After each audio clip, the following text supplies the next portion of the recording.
अच्छा, हमने अब भला क्या करना है? हमने रजिस्ट्रेशन वाला फॉर्म पेज बनाया हुआ है ना, लेकिन ये अभी तक वर्क नहीं जी। करता है। यानी कि इसमें से डाटा जब हम डेटा नहीं जाता। हाँ डाटा हम यहाँ पर जो है फिल करके रजिस्टर का बटन दबाते हैं तो कुछ होता नहीं है। तो हमने क्या करना है, एक टेबल क्रिएट करना है डेटाबेस के अंदर जाके, और उस टेबल के अंदर हमने सारी की सारी ये इसी से रिलेटेड फील्ड्स जो हैं वो ऐड करनी है। और हमने करनी, हाँ बल्कि हमने वो डेटाबेस में टेबल बना भी लिया था पहले। टेबल हमने बनाया हुआ है, लेकिन अब उस टेबल के साथ कनेक्ट करना है हमने इसको, इस अपने वेब पेज को डेटाबेस के साथ कनेक्ट करके फिर हमने ये वैल्यूज़ को हमने गेट करना है और वहाँ पे उसको इंसर्ट करना है। अभी देखना किस तरह से करते हैं।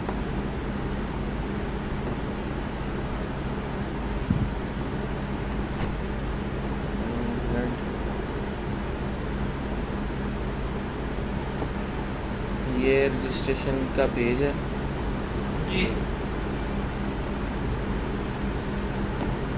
और हमारे पास जो डेटाबेस बनी हुई है इसकी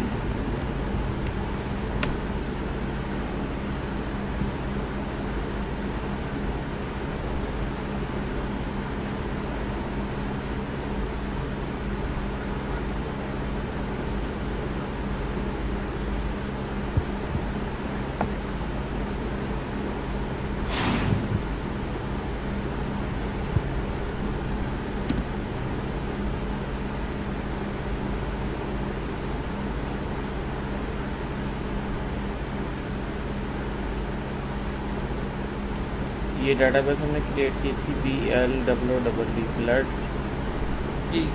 और उसके अंदर रजिस्ट्रेशंस का एक टेबल था। स्ट्रक्चर के अंदर देखते हैं क्या था उसके अंदर।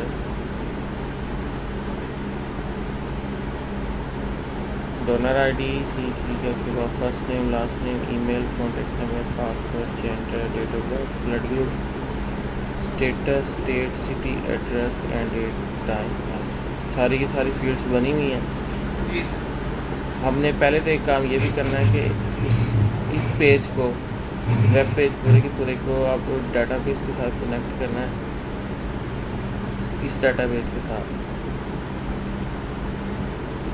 तो हमने किस तरह से करना है, उसके लिए हमने एक कनेक्शन की फाइल बनानी है।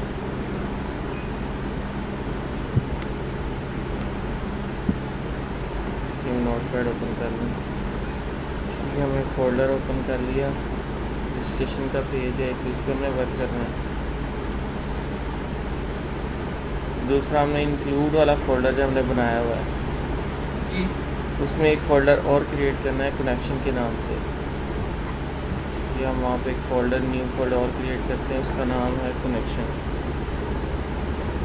.php।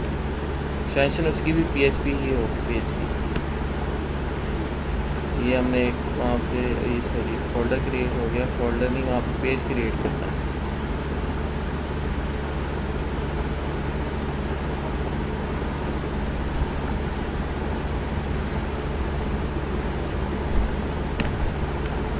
ठीक है, उसके अंदर हमने अब वो कनेक्शन इस्टेब्लिश करना है। किस तरह से? PHP, ये तो हम PHP का कोड जब लिखते हैं तो इस तरह से स्टार्ट करते हैं। फिर एक लिंक का वेरिएबल होगा, हम जिसको बनाएंगे, लिंक नाम का वेरिएबल बनाना है, is equal to MySQL _ connect। ठीक है, ये MySQL connect एक मेथड है जो कि कुछ पैरामीटर्स लेता है। सबसे पहला पैरामीटर डबल कोट्स के अंदर देना है, वो है सर्वर का नाम। हम यहाँ पे लोकल होस्ट सर्वर यूज़ कर रहे हैं तो लोकल होस्ट ही नाम होगा इसका। ऑनलाइन अगर किसी वेबसाइट पे अपलोड करने लगते हैं, कई दफ़ा लोकल होस्ट ही नाम होता है उनका, लेकिन कई दफ़ा क्या होता है कि वहाँ पे उनका अपना कोई और नाम होता है, वो नाम यहाँ देना पड़ता है। फिर यहाँ पर जब लोकल पे चला रहे होते हैं तो यूज़र नेम रूट ही होता है, लेकिन जब ऑनलाइन अपलोड होती है तो वहाँ पर यूज़र नेम जो होता है वो वही देना होता है जो उस डेटाबेस का यूज़र नेम होता है।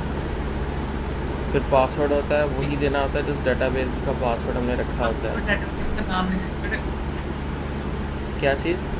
अपने डेटाबेस का नाम रजिस्टर नहीं, हमने टेबल का नाम रजिस्ट्रेशन रखा था, डेटाबेस का नाम था हमारे पास जो है वो है BLOOD।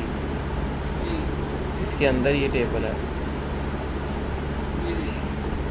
अभी तो हम ये 3 काम किए ना, हमने ये कनेक्शन इस्टेब्लिश किया है, ठीक है। पासवर्ड वाले को खाली रख दिया क्योंकि इसमें पासवर्ड अभी हमने रखा नहीं हुआ। और डाई माई SQL, तो सॉरी यहाँ पर, और डाई के अंदर हमने सिर्फ एरर मैसेज देना है कि कुल नोट कनेक्ट। अगर तो इन तीनों में कोई एरर हुआ तो ये कह देगा कि कुल नोट कनेक्ट। फिर क्या करना है, नेक्स्ट ये काम है कि माई SQL _select DB, ये एक मेथड है। इसमें सबसे पहले DB का नाम आएगा जो कि BLOOD है, डेटाबेस का नाम, कॉलन, दूसरे साथ उसको वेरिएबल पास करना है जो हमने अभी बनाया है, और डाई करना है। तो डाई का क्या मतलब है? डाई का मतलब है कि अगर ये कनेक्शन नहीं हुआ तो ये ख़त्म हो जाएगा, डाई हो जाएगा। ख़त्म होने के बाद एरर मैसेज आएगा,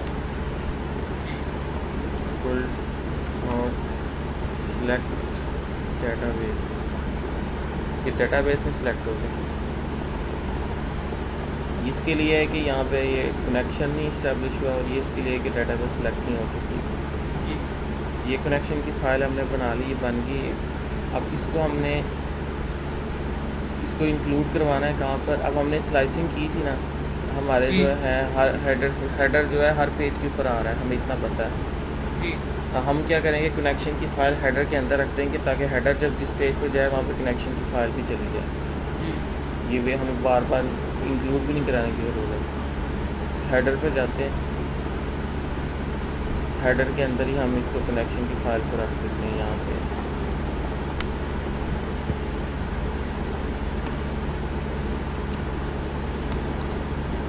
किस तरह से रखना है, उसी तरह से PHP इंक्लूड, यानी इंक्लूड करवा रहे हैं इसको कहाँ से, इंक्लूड के फोल्डर से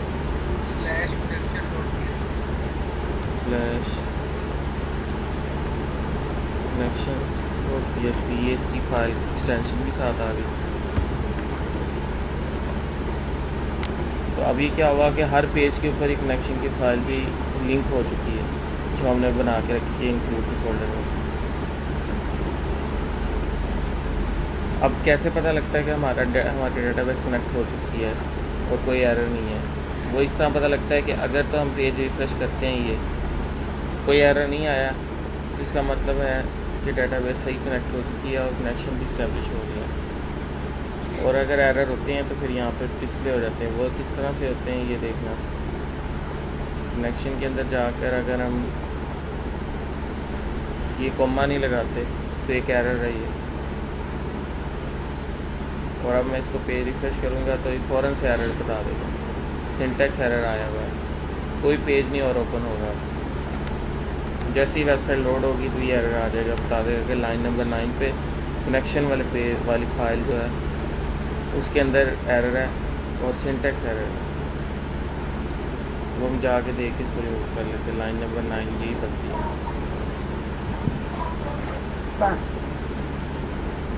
ठीक है। फिर इसका मतलब कनेक्शन सब ठीक तरह से इस्टेब्लिश हो गया। अब डोनर रजिस्टर वाले पेज पे भी हो चुका हुआ।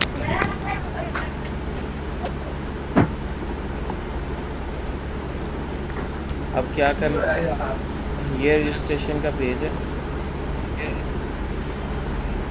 अब हम लोगों ने क्या करना है कि जैसे ही फॉर्म जो है पोस्ट होगा, फॉर्म पोस्ट होने का तो मैंने ये लास्ट वीडियो में बताया था, पता लग ही गया ना अब। हेलो, फॉर्म पोस्ट और गेट मेथड का पता लग गया है ना? जी जी ठीक है। ये देखो फॉर्म हमने इसमें यूज़ किया, इसमें मेथड इस टाइम हमने नहीं दिया था। अब हमने इसको बता देना मेथड जो पोस्ट होगा। एक्शन में हम इसी पेज पे रहना चाहते हैं, इसलिए एक्शन यूज़ नहीं किया, तब भी इसी पेज पे आ जाएंगे हम। एक्शन यूज करते हैं कि इस पेज से किसी हाँ, दूसरे पेज पे जाने के लिए। दूसरे पेज पे जाना हो। हाँ, दूसरे जैसे ही form button submit button press हो तो किसी और पेज पे चले जाते हैं। ऐसा भी होता है ना, हम ये जो PHP का कोड लिखते हैं, क्यों लिखते हैं, किसी और पेज पे लिख लेते हैं, बटन प्रेस ये होता है तो वहाँ चला जाता है, वहाँ जाके तो वैल्यू। ऐसे होता है ना कि जब हम फॉर्म भरा होता है, जैसे वो आप लैपटॉप के लिए अप्लाई करें तो वो पहले आता है, नेक्स्ट का बटन नीचे लगा होता है, इस हाँ, तरह। तो फिर वो जो होता है कि वो PHP का कोड अलग लिखा होता है, डिज़ाइन अलग होता है। लेकिन हमने क्या करना है, फ़िलहाल हमने इसी पेज के ऊपर ही PHP का कोड भी लिखना है अपना। ठीक। अब हम चेक कर लेते हैं जो हम लोगों ने ये नाम रखे हुए ना यहाँ पे इनपुट फील्ड्स के, ठीक है कि नहीं। ये name, first name, last name, email, contact, password, confirm password, और इसका रेडियो बटन का नेम, जेंडर, दूसरे का नेम भी ठीक है, date of birth, blood group, status, state, city और एड्रेस, और इसका नाम सब रखा हुआ है, यानी सबमिट शॉर्ट फॉर्म। जी।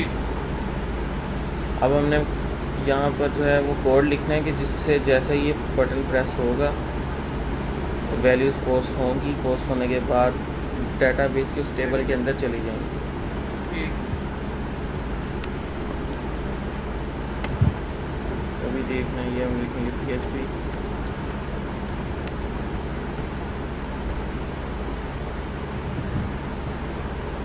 और इफ़ इस सेट पोस्ट मैंने पहले भी बताया था,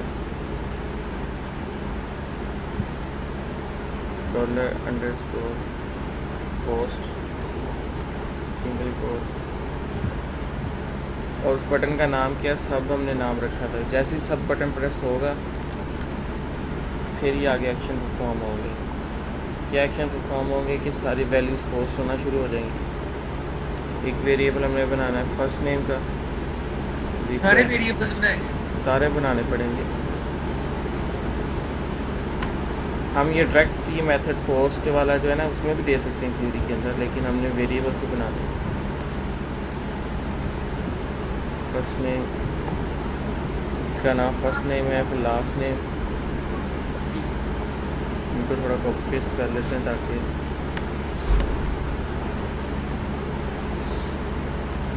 first name, last name,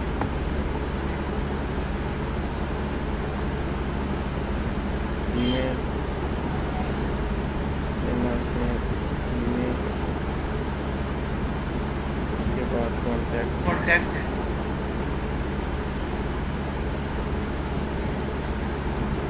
password,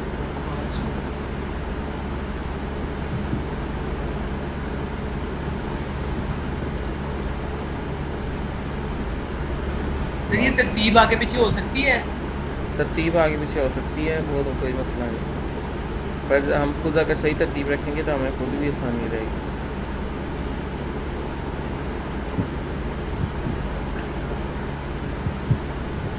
gender, password की तो बनाएंगे नहीं। कंफर्म पासवर्ड की बनाई तो हुई है हमने फील्ड, हम लेंगे डेटाबेस में नहीं बनाया। डेटाबेस में नहीं बनाई, लेकिन अभी देखना हमने यहाँ पे तो बनानी है ना, हमने करना क्या है उसके साथ।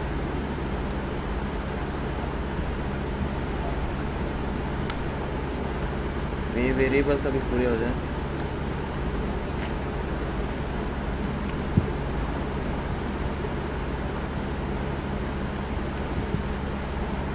डेट ऑफ बर्थ की DO भी है।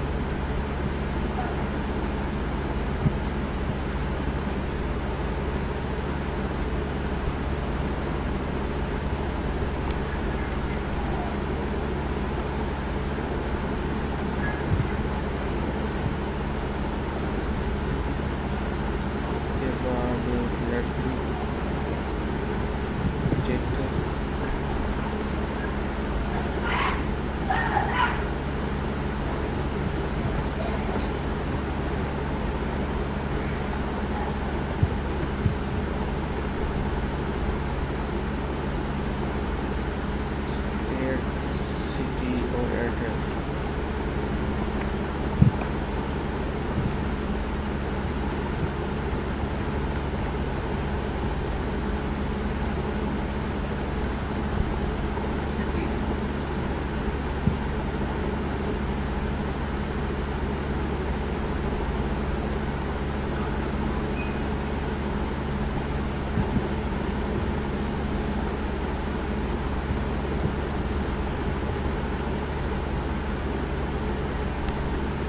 सारे के सारे वेरिएबल्स जो हैं जैसे ही बटन प्रेस होगा कि ये पोस्ट होंगे,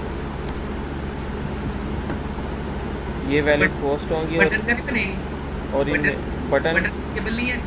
बटन की ऊपर आ तो गई, ये देखो ये पोस्ट हो रहा है। ये तो ये चेक कर रहा है ना कि बटन जैसे ही प्रेस होगा, बस इसका काम इतना है कि उसकी वो चेक हो जाता है। इस सेट पे हम लगाते हैं कि बटन प्रेस हुआ है या नहीं हुआ, बस उसका काम यही होता है।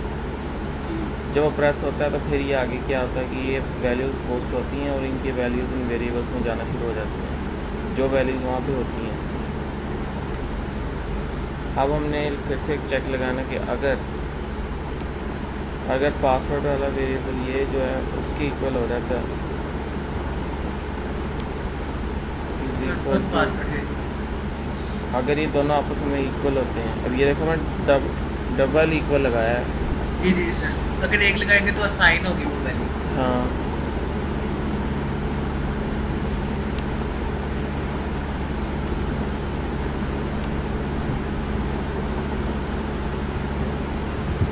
अगर ये इसकी इक्वल होता है तो फिर आगे जाना है, वरना नहीं जाना। तब क्या करना है, तब ये करना है कि एरर शो करते नहीं एल्स में एरर शो कर।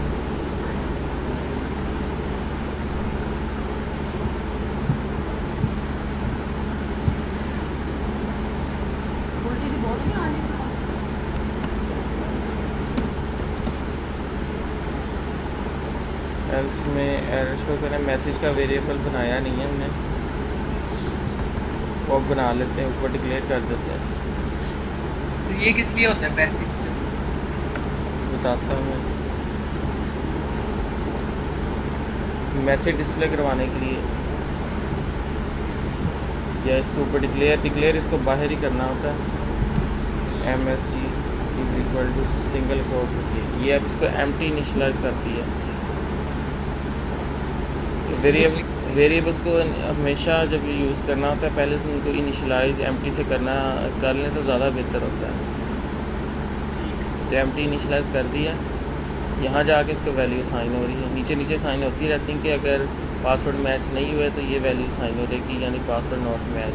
ये वैल्यू हम ऊपर भी तो दे सकते थे जो यहाँ पे हमने दी है, पासवर्ड नॉट मैच। ये हमने इसलिए दी कि अगर ये काम हो, अगर पासवर्ड ना मैच हुआ तभी ये वैल्यू इसको साइन होगी ना, नहीं तो वैसे भी वो शो कर देगा। वैसे कुछ नहीं शो करेगा। एल्स वाले में लगा ना, अगर ये एल्स पासवर्ड ना मैच हुआ तो ही वैल्यू शो होगी, वरना शो नहीं होगी। और अगर पासवर्ड मैच हो जाता है तो फिर हमने क्या करना है कि क्यूरी, अब वो क्यूरी लिखनी है जिससे ये सारी वैल्यू उठानी है, उठा के टेबल में डालनी है। ठीक, तो insert is equal to my SQL underscore query double quotes, इसमें हमने वही क्यूरी लिखनी है जो वो मैंने उस टाइम लिखनी बताई थी। इंसर्ट इनटू, टेबल का क्या नाम है, रजिस्ट्रेशंस के टेबल में इंसर्ट करो। फ्रॉम नहीं, इंसर्ट कर रहे हैं तो कॉलम्स के नाम बताने हैं। अब एज इट इज़ वो कॉलम्स के नाम होने चाहिए ताकि गलती ना हो सके। First name comma last name, email,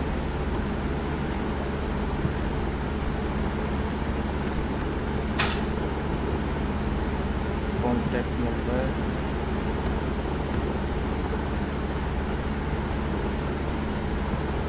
password, gender,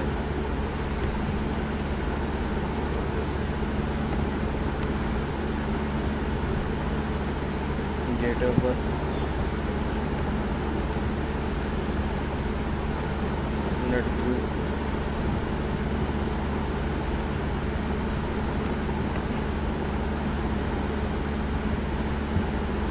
status, state, city, address.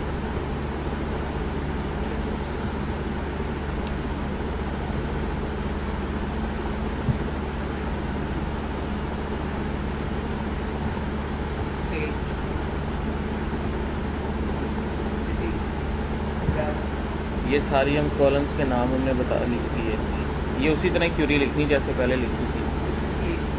अब आगे क्या करना है, आगे वैल्यूज़। डिफरेंस ये आना है, उसमें हम वैल्यूज़ खुद लिख रहे थे, इसमें हमने वेरिएबल्स रखने हैं। सिंगल कोट्स जिस तरह अब तक लगाते थे ये लगाने हैं, लेकिन यहाँ पर फ़र्क ये आना कि ये वेरिएबल अब चला जाना वहाँ पर। वेरिएबल्स लिखते हैं वहाँ। यहाँ पे वेरिएबल्स हमने देने हैं। हम यहाँ पे खुद तो नहीं ना हार्ड कोड करेंगे वैल्यूज़, हम तो वही है जब बटन प्रेस होगा वैल्यूज़ पोस्ट होंगी, पोस्ट होने के बाद आ जाएंगी यहाँ फर्स्ट नेम वाली कॉलम के अंदर जाएगी और फर्स्ट नेम वाली कॉलम के अगेंस्ट हमने ये वैल्यू रख दी। तो ये तो ठीक है, अगर वो हमने पासवर्ड का दे दिया मैच ना हो, लेकिन कभी वो अपना ब्लड ग्रुप या कोई चीज़ और चीज़ ना हो दे जो यूज़र आया है, तो उसके उसके कोई एरर नहीं आएगा। वो वैलिडेशंस वगैरह होती हैं, फ्रंट एंड से भी लगाते हैं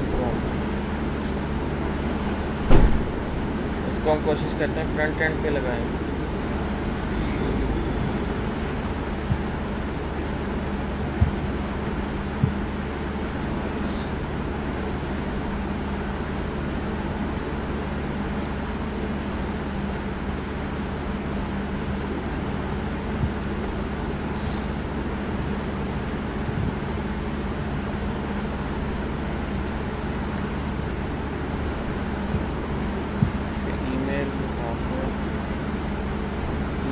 कॉन्टैक्ट था, हमने यहाँ पर कॉन्टैक्ट वाला बटन कहाँ चला गया, दोबारा से क्लियर कर लेते हैं।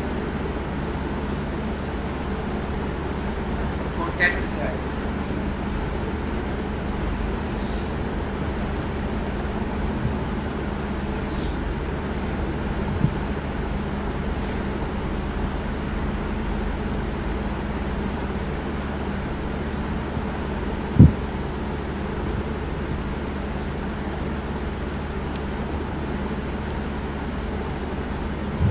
के बाद पासवर्ड, अब सिर्फ फ़र्क ये है कि हमने कंफर्म पासवर्ड नहीं देना दोबारा, वो हम सिर्फ एक दफ़ा मैच करवाने के लिए चेक कर रहे थे कि दोनों फील्ड्स में आपस में मैच करता है कि नहीं। एक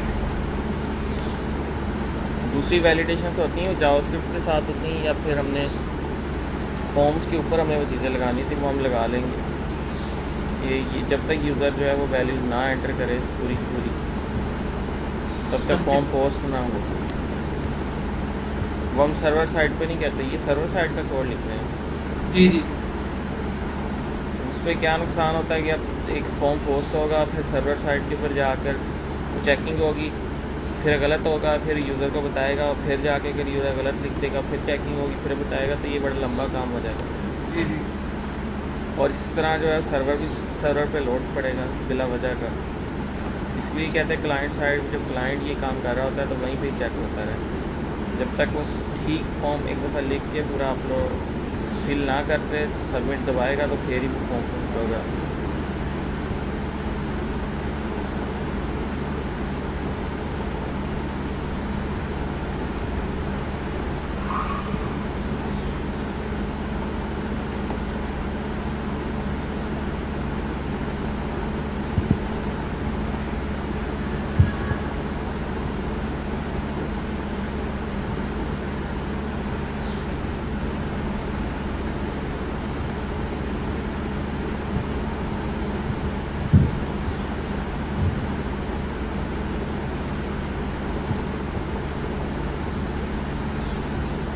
ठीक है, सारे वेरिएबल्स हमने पूरे के पूरे क्यूरी हमने लिख दी, यहाँ पर ख़त्म हुई। यहाँ पर लगता है सेमी कोलन, लेकिन इसके अलावा एक मेथड और होता है, वो भी यहाँ साथ ही उसमें और डाए, यानी कि अगर ये क्यूरी में कोई मसला आ जाता है तो ये ख़त्म हो जाए एग्जीक्यूट होना और एरर आए। लेकिन एरर मैसेज हम नहीं लिखेंगे, हम बताएंगे एरर मेथड यूज़ करेंगे, MySQL एरर, फिर सेमीकोलन लगाना कि अगर एरर आता है तो ये हमें बताएगा कि किस वजह से एरर आया और क्या क्या किस जगह पर एरर आया। तो आपने कॉमा मिस कर दिया है, कोई आपने लेंथ का फ़र्क है, आपकी कॉलम ज़्यादा हैं, वैल्यूज़ आपने कम दी हैं या वैल्यू ज़्यादा दे दी हैं कॉलम थोड़ी सी।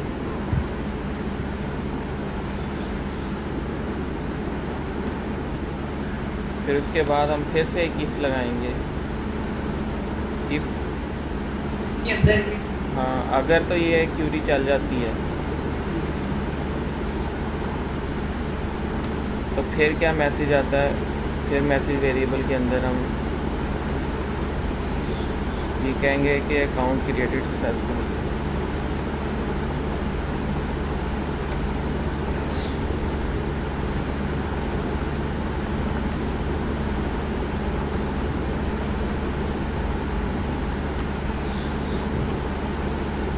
उसका अकाउंट सक्सेसफुली क्रिएट हो गया। एल्स में हम कह देंगे कि एल्स यहाँ पर आएगा।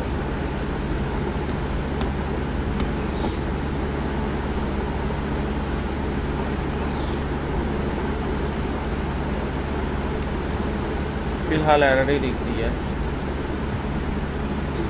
कि अगर ये क्यूरी नहीं थी चलती तो कोई एरर ही होगा, तो लाजमी नहीं चली, तो हम कहते हैं एरर आ गया। अब ये जो वेरिएबल हमने बनाया है इसको कहीं डिस्प्ले भी कराना है कि अब जब वो फॉर्म पोस्ट हो तो मैसेज भी कहीं नज़र आए, तो मैसेज यहाँ पर ही हम डिस्प्ले करवा लेते हैं रजिस्ट्रेशन के नीचे। तो इसको भी ऊपर नहीं शो करवा सकते? नहीं, मैसेज को तो कहीं यहीं पे पेज के ऊपर ही कहीं शो करवाना है ना। फिर देख लेते हैं कि कहाँ पर शो होगा।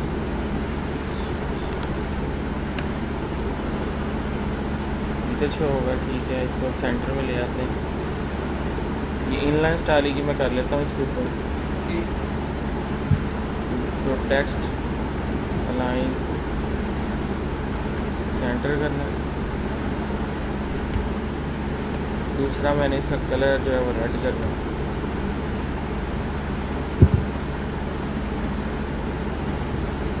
ये यहाँ पर आ गया। अब क्या करना है कि जहाँ पर ये लिखा हुआ है ना इसको कर देना ख़त्म। ESP का वो वाला वेरिएबल यहाँ पे एको करवाना है, एको MSG सेमीकोलन। यानी जैसे ही वो इस वेरिएबल जो भी वैल्यू सेट होगी वो इस जगह पर आ जाएगी। और अब मैं रिफ़्रेश करूँगा पेज तो यहाँ कोई वैल्यू नहीं होगी। वो कब होगी, जैसे ही ये रजिस्ट्रेशन फॉर्म ठीक तरह से फिल हो जाएगा तभी वैल्यू आएगी। या पासवर्ड मैच नहीं होता तब भी यहाँ पे लिखा हुआ आएगा। उसको इनिशलाइज अगर मैं ना करता तो क्या मैं मसला होना था वो भी देख लो। तो ये मसला होना था, हर टाइम उसने कहते रहना था अनडिफाइंड वेरिएबल है। डिफाइन वो कब होता है जब उसमें वैल्यू चली जाती है कोई ना कोई। वैल्यू नहीं गई तो हम उसे बता सकते हैं कि अगर वैल्यू ना हो तो वो खाली होता है, तो हमने उसे बताना है। अब इसको चेक कर लेते हैं। अब फॉर्म फिल करते हैं, user name, email, content, password, confirm password 123। ये पासवर्ड वाली फील्ड जो है इन पर टाइप गलत लगी हुई है, सभी हमने ठीक कर लिया।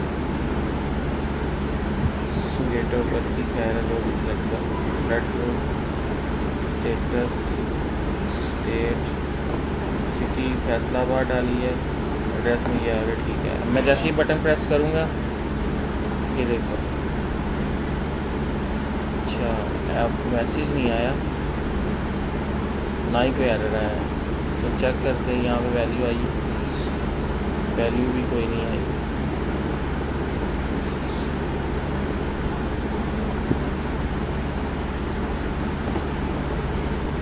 फॉर्म पोस्ट तो हुआ है, मेथड ये फॉर्म पोस्ट नहीं सही है, मेथड की स्पेलिंग अलग है, METHOD होना। क्या करते हैं पेज रिफ़्रेश कर लेते हैं, दोबारा से पोस्ट हो जाएगा। नहीं हुआ, अब फिर से फॉर्म फिल कर लेते हैं।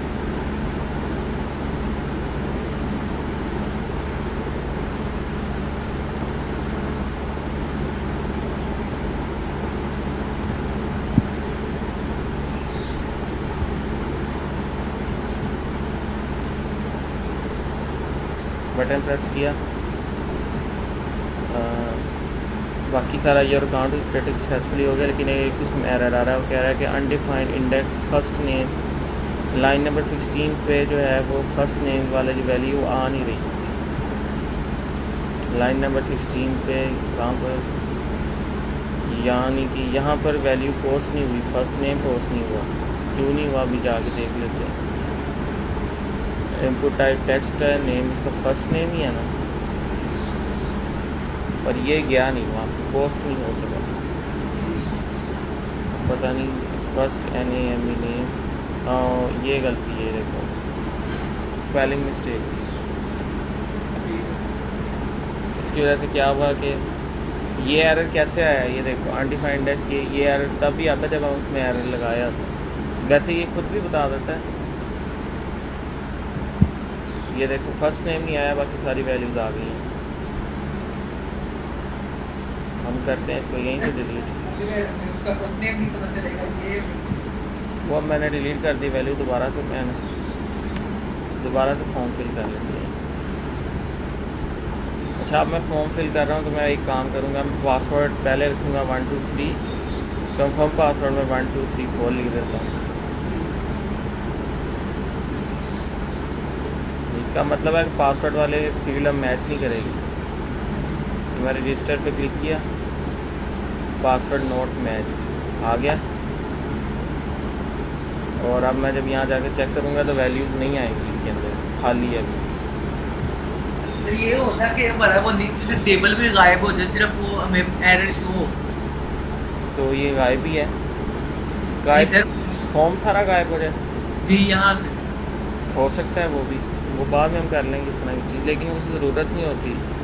ज़्यादातर देखोगे कहीं भी ये काम नहीं होता, फॉर्म वहीं पर रहता है, फॉर्म फील्ड रहता है, ये काम होता है। हम यूज़र को दोबारा से फिल ना करना पड़े, वो भी अक्सर साइट्स पे होता ही नहीं है। ये मैं दोबारा से किया, रजिस्टर के बटन पे क्लिक किया और ये मेरा अकाउंट क्रिएट हो गया सक्सेसफुली। और यहाँ पर जाकर देखते हैं तो ये देखो सारी वैल्यूज़ आ रही हैं, first name, last name, email. Email में देखो ना, ये देखो samizahid@yahoo.com नहीं आया।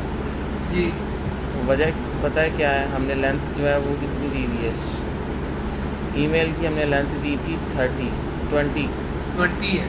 20 लेंथ थी, और वो करेक्टर 20 से ज़्यादा हो गए, तो वो .com ख़त्म हो गया वहाँ पर। इसलिए हम कोशिश करते हैं ज़्यादा वैल्यूज़ दे दें, कम ना दें।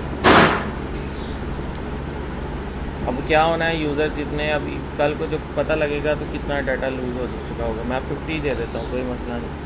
ज़्यादा का तो हल हम कर सकते हैं कि वैल्यू आ जाएंगी, कोई इशू नहीं होगा। कम क्या हम कोई हल नहीं कर सकते, डाटा लूज़ हो चुका होगा। ये ईमेल का करना था, किसका हो गया?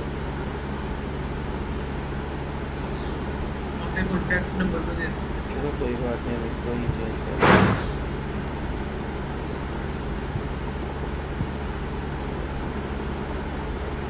ठीक है, बाकी ठीक है। इसी तरह हम जैसे जैसे अकाउंट बनाते चले जाएंगे, इसमें डाटा इंसर्ट होता चला जाएगा। सर एक ये भी है ना कि यहाँ पे आईडी जो है वो 2 आ रही है, नंबर वो 2 एक आ रही है। वो पता क्यों आ रही है, एक तो रिकॉर्डर भी मैंने डिलीट कर दिया है। जी सर कोड डिलीट कर दिया, लेकिन वो ऑटोमेटिकली अपना वो यानी कि ऑर्डर जो है वो चेंज करके ऑटो इंक्रीमेंटेड सेट जो की हुई है हमने। मतलब वो अगर पहला उससे पहला जो डाटा है वो डिलीट हो गया है तो वो अपनी आईडी को चेंज करके वो वाला आईडी कर ले। नहीं, वो नहीं करता होता। इसकी रीज़न यही होती है कि इससे ये पता लग जाता है कि जब से ये टेबल बना था उसके बाद इसमें डाटा डलना शुरू हुआ था, तो वो वाला इसका नंबर चल रहा है। अब उसमें से इससे ये हमें पता लग जाएगा फ़ौरन से, इसका मतलब है कि 1 कोई वैल्यू थी, 1 पर रिकॉर्ड आया था जो कि इस टेबल में से डिलीट हो गया है।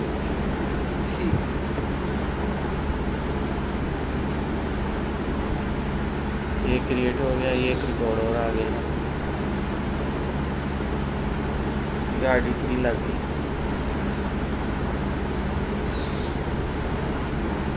अब जैसे जैसे इसमें अकाउंट बनता जाएगा, जो भी यूज़र आके क्रिएट करेगा अकाउंट, तो बाकी इसमें जो इसके अंदर जो मिस्टेक्स है उसको दूर करेंगे थोड़ी थोड़ी की। और उसके अलावा इसमें एक चेक और लगता होता है, वो हम तब लगाएंगे जब हम वो सिलेक्ट की क्यूरी यूज़ करेंगे इसको और इम्प्रूव करने के लिए। ठीक है, आज के लिए इतना ही है।